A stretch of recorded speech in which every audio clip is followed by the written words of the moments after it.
आज हम देखेंगे आदम और हव्वा के पहले संतान कैन और हाबिल के बारे में। आदम और हव्वा पाप करने के बाद भी परमेश्वर उनसे प्रेम करता था।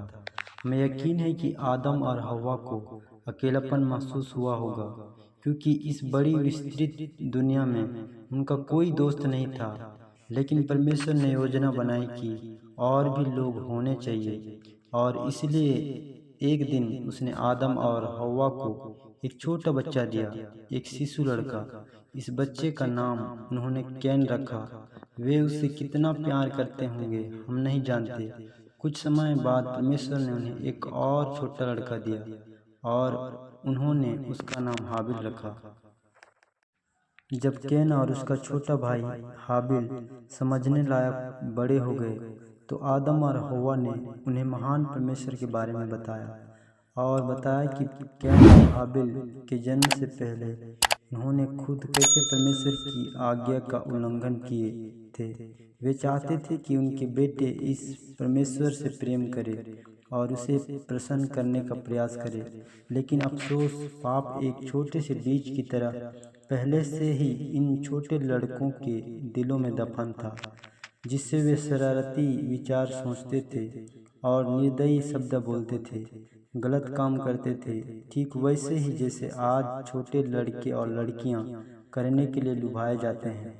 हाबिल परमेश्वर को प्रसन्न करना चाहता था और उसे खेद था क्योंकि उसने पाप किया था, लेकिन कैन ने पाप के छोटे से बीज को बढ़ने दिया और तब तक बढ़ता रहा जब तक उसका दिल बहुत दुष्ट नहीं हो गया। धीरे धीरे कैन और हाबिल बड़े हो गए और कैन खेतों में अनाज और फल उगाने का काम करता था, जबकि हाबिल भेड़ों की झुंड की देखभाल करता था। इन भाइयों ने वेदियां बनाई जिस पर उन्होंने अपने माता पिता की तरह परमेश्वर को अपनी भेंट चढ़ाई। कैन ने अपनी भेंट के लिए उस खेत से फल लाए जहां उसने मेहनत की थी, और हाबिल ने एक छोटा मेमना लाया।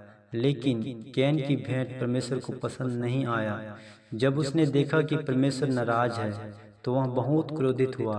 परमेश्वर ने उससे बात की। उसने उसे चेतावनी दी कि अगर वह अपने पापों के लिए खेत प्रकट करने के बजाय क्रोधित होता रहेगा तो उसे क्या नुकसान हो सकता है। लेकिन कैन सुनने को तैयार नहीं था। उसे अपने पापों के लिए खेद नहीं था।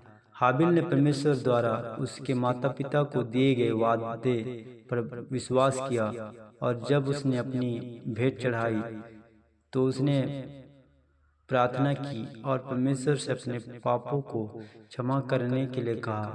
परमेश्वर हाबिल की भेंट से प्रसन्न हुआ। एक दिन जब भाई खेत में साथ थे, तो कैन ने हाबिल से झगड़ा किया। अब झगड़े से कुछ भी अच्छा नहीं हो सकता। यहाँ झगड़ा भयानक रूप से समाप्त हुआ। कैन हाबिल से इतना क्रोधित हुआ कि उसने उसे मार डाला। कितना भयानक काम। परमेश्वर ने फिर से कैन से बातें की और पूछा, तुम्हारा भाई हाबिल कहाँ है?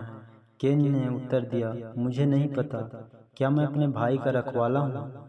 दुष्ट कैन को नहीं पता था कि परमेश्वर ने उसके सारे काम देखे हैं, और अब दंड के लिए परमेश्वर ने कैन से कहा कि उसे अपना पुराना घर हमेशा के लिए छोड़ देना चाहिए। अब आखिरकार कैन को दुख हुआ, लेकिन उसे दुख सिर्फ इसलिए हुआ क्योंकि उसे अपने पाप की सजा मिलनी थी। उसने सोचा कि परमेश्वर उसे ज़्यादा सजा दे रहा है जो वह सह नहीं सकता।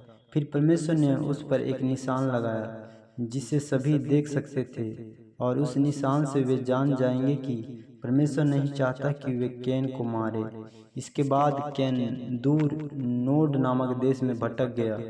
वहाँ कई वर्षों तक रहा। इस प्रकार दुनिया के पहले भाइयों की कहानी समाप्त हुआ।